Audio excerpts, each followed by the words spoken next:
es hablar de las fracturas de la extremidad distal del radio. Como saben, es una fractura que es muy frecuente en la práctica clínica y fue descrita por primera vez por Couteau en 1783 y posteriormente por Coles en 1814, el cual la definió como una fractura con un pronóstico relativamente bueno independientemente del tratamiento realizado. Él, para decir esto, se basaba en que estas fracturas se producían fundamentalmente en personas ancianas y que, a pesar de los resultados radiográficos, habitualmente los resultados funcionales eran buenos. El mayor conocimiento sobre este tipo de fractura y sus complicaciones, así como la toma de conciencia de la importancia de la reducción anatómica y de la movilización precoz, ha hecho que haya cambiado la tendencia actual de tratamiento y que hayan surgido múltiples técnicas específicas de fijación. Antes de hablar de los diferentes tipos de tratamiento, debemos conocer cuáles son los parámetros radiológicos normales. Estos son una inclinación radial de 22 grados, un volar PIF de 11 grados, una altura radial de 11 milímetros, una varianza cubital de 0,6 y una distancia antero-posterior en la radiografía lateral de 20 milímetros en hombres y de 18 en mujeres. El mecanismo de lesión es muy variable, desde caídas a nivel, sobre todo en personas ancianas, hasta traumatismos de alta energía. Friedman describió que para que se produjera una fractura de la extremidad distal del radio debía producirse una caída con la muñeca en extensión entre 40 y 90 grados y que el tipo de fractura iba a depender del grado de desviación radial o cubital y del grado de pronación o supinación. Hoy en día sabemos que el tipo de fractura va a depender, además de la calidad del hueso, de la posición de la mano y del grado de energía en el momento del impacto. Se han descrito numerosas clasificaciones, las cuales se han utilizado indistintamente. Bernstein definió la clasificación ideal como aquella que es funcional, es decir, reproducible inter e intraobservador, y útil, que es la que nos puede valer para el tratamiento y para predecir los resultados. Hoy en día ninguna de las clasificaciones que conocemos cumple estos criterios y cada cirujano utiliza aquella con la que se siente más cómodo. En el año 86 el grupo suizo AO describió una clasificación que hoy es frecuentemente utilizada. Dividió las fracturas en tres tipos: el tipo A extraarticulares, el tipo B articulares parciales y el tipo C articulares completas, dividiendo estas a su vez en varios grupos y subgrupos hasta constituir los 27 subtipos posibles de trazos de fractura. Esta clasificación considera la gravedad de la lesión, es decir, la afectación articular y la condición metafisaria, y aunque existe una concordancia buena en los tipos principales, no ocurre lo mismo en los grupos y subgrupos. Se ha producido un cambio sustancial en el tratamiento, ya que en el pasado el tratamiento de elección era el tratamiento conservador mediante reducción cerrada y yeso. Hoy en día existe un dilema terapéutico, ya que sabemos que aunque la reducción es fácil de obtener, es difícil de mantener, obteniéndose hasta un 30% de resultados funcionales poco satisfactorios. El objetivo del tratamiento es restaurar la anatomía sin comprometer la función de la mano, y la elección de este va a depender de una serie de factores, como pueden ser el patrón de la fractura, la estabilidad y el desplazamiento de los fragmentos, la afectación de partes blandas, la edad del paciente, la demanda funcional y la experiencia del cirujano. El tratamiento conservador queda reservado para fracturas no desplazadas y para aquellas fracturas que, estando desplazadas, tras la reducción se mantienen estables. Se ha discutido mucho acerca de cuál debe ser la posición más adecuada para la inmovilización, llegando a concluirse que debe ser de 10-15 grados de desviación cubital y 10-15 grados de flexión palmar, no debiendo colocar nunca la muñeca en posición de cotton loader, es decir, en flexión máxima, ya que aunque es una posición biomecánicamente muy estable, puede llegar a comprometerse el nervio mediano. No es discutible que una fractura inestable nunca va a mantener la reducción conseguida manualmente. Lafontaine describió una serie de criterios de inestabilidad, que son pacientes mayores de 60 años, fracturas intraarticulares, conminución dorsal, angulación mayor de 20 grados y fractura cubital asociada. La presencia de 3 o más factores de riesgo aumenta el riesgo de colapso y desplazamiento de la fractura. Hoy en día sabemos que la edad es un factor de riesgo asociado a la osteopenia y que en pacientes mayores de 60 años el riesgo de colapso de la fractura se llega a multiplicar por 4. Existen una serie de características que nos deben indicar que el tratamiento debe ser quirúrgico. Estas son una angulación dorsal mayor de 10 grados, o según algunos autores de 20, una desviación radial menor de 15 grados, un escalón articular o un hundimiento mayor de 2 milímetros, un acortamiento mayor de 2 milímetros, defectos metafisarios de 4 a 5 milímetros y el caso de fracturas abiertas. No existe un protocolo estandarizado para el tratamiento de este tipo de fracturas, sino múltiples métodos avalados por diferentes estudios. Sabemos que ante la presencia de importantes defectos óseos debemos aportar injertos, sobre todo y si podemos injerto autólogo de cresta, que es el que mejores resultados nos proporciona, y si no, algún tipo de sustituto de los múltiples que existen en el mercado. Debemos elegir un tipo de implante en función de la experiencia del cirujano, de las características de la fractura y del paciente, que nos proporcione una reducción anatómica y estable de la fractura.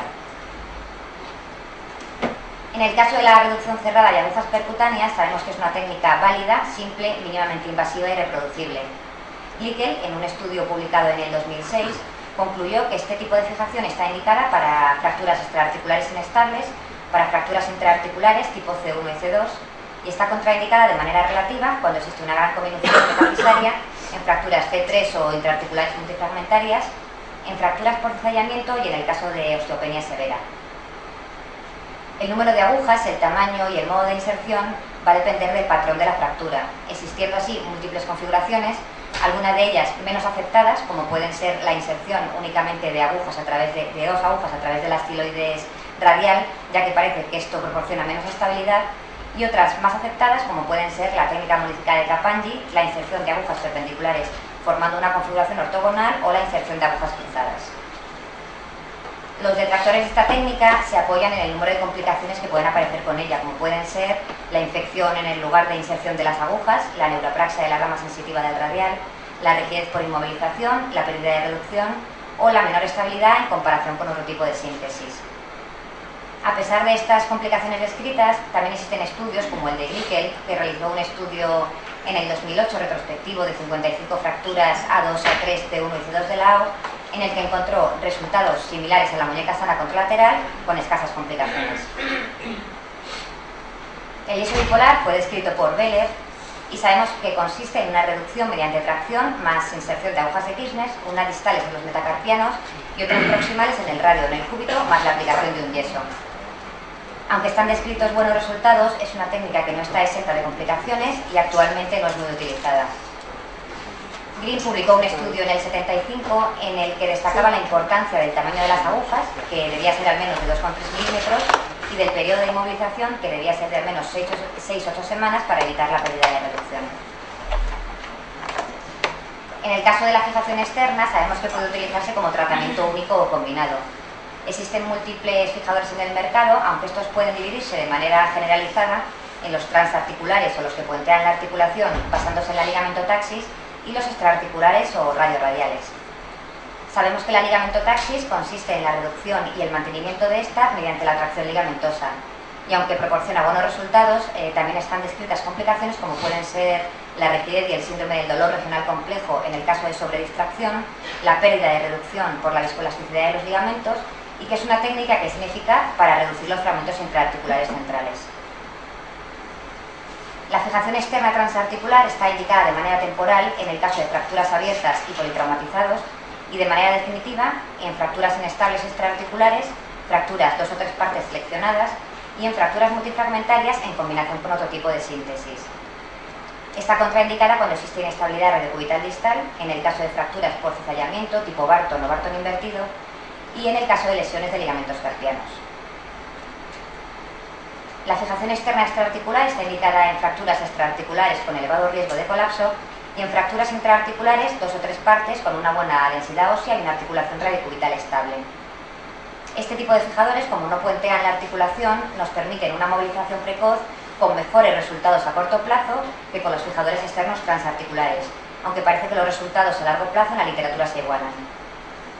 Está contraindicada en el caso de fracturas con fragmentos distales pequeños,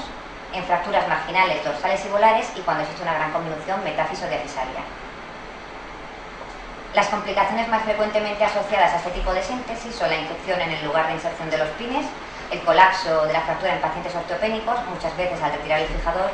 la lesión de la rama sensitiva del radial y en los casos de sobredistracción, el SUDEC, el síndrome de túnel del carpo y rigideces y contracturas en flexión. Aunque se han descrito numerosos artículos que avalan este tipo de fijación, incluso en comparación con otro tipo de síntesis, también existen otros, como pueden ser el artículo de Westphal, publicado en el 2005, que hizo un estudio comparativo entre la fijación interna y la fijación externa y concluyó que se encontraban mejores resultados radiológicos y funcionales con la reducción abierta y la fijación interna. Y ahora, en otro estudio en el 2005, retrospectivo de 27 casos de fracturas conminutas desplazadas intraarticulares, concluyó que este tipo de fijación es insuficiente para restaurar la congruencia articular en muchos casos. El caso de la fijación intramedular está indicada en fracturas extraarticulares, en fracturas intraarticulares simples y en el caso de osteotomías tras mala consolidación. Sabemos que son implantes de bajo perfil que requieren una vía de abordaje mínimamente invasiva y que tiene tornillos internos distales que nos proporcionan un soporte subcondral y que nos permiten una movilización precoz. Las complicaciones que se asocian más frecuentemente a este tipo de implantes son la lesión de la rama sensitiva del radial y del primer compartimento en el caso de abordajes radiales, la pérdida de reducción al introducir el implante y la inserción de tornillos intraarticulares. Como son relativamente nuevos, son necesarios estudios clínicos y biomecánicos a largo plazo que los comparen con las técnicas habituales de fijación. Otro tipo de tratamiento muy utilizado hoy en día es la osteosíntesis con placa. Estas nos permiten una fijación estable, una movilización precoz y aunque con una mayor agresión quirúrgica. Y sabemos que las placas podemos colocarlas tanto por vía dorsal como por vía volar, destacando la fijación columnar o de fragmentos específicos. Aunque está demostrada la eficacia de las placas dorsales en fracturas inestables con cominución y fragmentos dorsales, su utilización continúa estando en controversia debido a las complicaciones que se asocian habitualmente a su colocación, como pueden ser las lesiones tendinosas o el colapso volar de la fractura. Rein publicó un estudio en el 2007 en el que comparaba la fijación por vía dorsal con la fijación por vía volar y encontró resultados satisfactorios, funcionales y subjetivos en ambos grupos, aunque con mayores complicaciones en las placas dorsales. Aunque hoy en día la mayoría de las placas son de un perfil más bajo, con un menor número de complicaciones y un alto porcentaje de resultados buenos excelentes, la mayoría de los autores consideran que un gran porcentaje de las fracturas puede sintetizarse hoy en día con un menor riesgo por vía volar, evitándonos así las complicaciones asociadas a las vías dorsales. Otro tipo de fijación muy en auge hoy en día es la fijación con placa volar.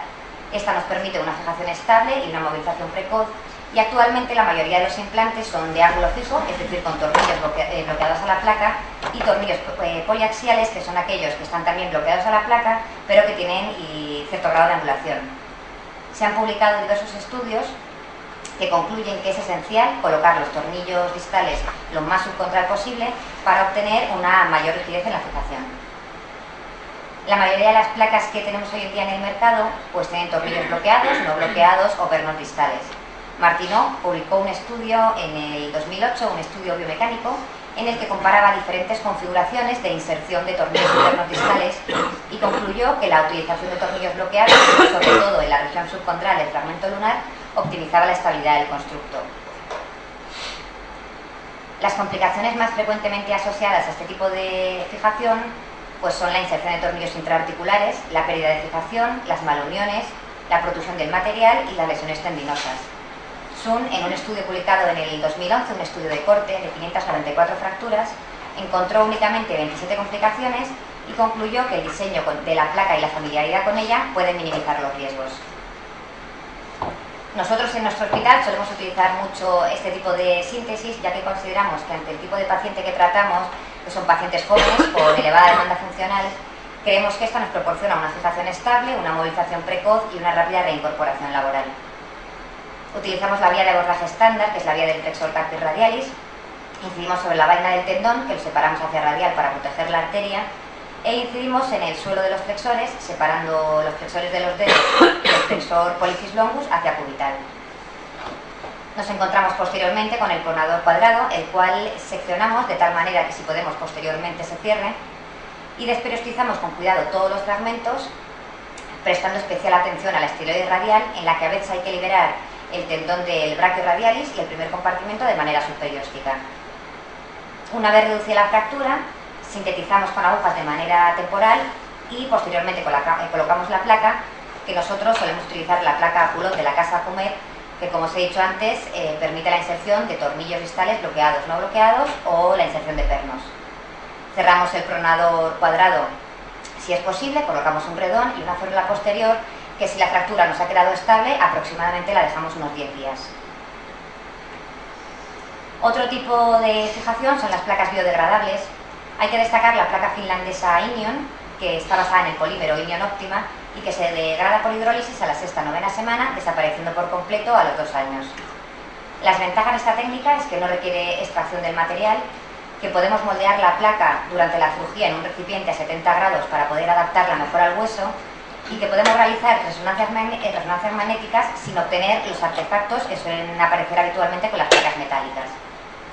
Como son implantes también relativamente nuevos, debemos esperar a que existan estudios randomizados, prospectivos a largo plazo, que los comparen con las placas habituales y saber si realmente nos proporcionan la misma estabilidad y la misma rigidez que estas. En un intento de disminuir la agresión quirúrgica de las vías de abordaje habituales, Robert Meadows, basándose en los 5 fragmentos del radio descritos por él, ideó un sistema de fijación basado en pequeñas placas y agujas que lo que pretendía era la estabilización individual de cada fragmento mediante una reducción precisa. Las ventajas de esta técnica es que nos permite una movilización precoz mediante abordajes limitados y la desventaja que es una técnica muy demandante que requiere una larga curva de aprendizaje. Está contraindicado en el caso de afectación metáfisis cesárea amplia y en el caso de osteopenia severa. Benson publicó un estudio en el 2006 de 85 fracturas AO tipo C fijadas mediante fragmentos específicos y concluyó que se encontraban resultados buenos o excelentes en la gran mayoría de los casos. Y por último, la artroscopia sabemos que es una herramienta diagnóstica y terapéutica que nos va a permitir la manipulación directa de los fragmentos articulares y el diagnóstico y el tratamiento de las lesiones asociadas como pueden ser el fibrocartílago triangular o el ligamento escafolunar. Hoy en día sabemos que el tratamiento precoz, incluso concomitante de este tipo de lesiones, va a mejorar los resultados. Existen también publicaciones que comparan la reducción asistida por artroscopia con la fluoroscopia, concluyéndose que la fluoroscopia minimiza el escalón articular y que se obtienen mejores resultados funcionales y radiológicos mediante la reducción asistida por artroscopia. Como conclusión, decirles que existen múltiples métodos de tratamiento y que debemos utilizar aquel que proporcione una reducción anatómica y una movilización precoz con buenos resultados funcionales en función del patrón de la fractura y las características del paciente. Y que cada cirujano debe elegir aquel con el que tenga más familiaridad y pueda conseguir estos objetivos, puesto que existe una gran variabilidad de resultados en la literatura sin llegar a encontrarse un método de fijación superior a los otros. Muchas gracias.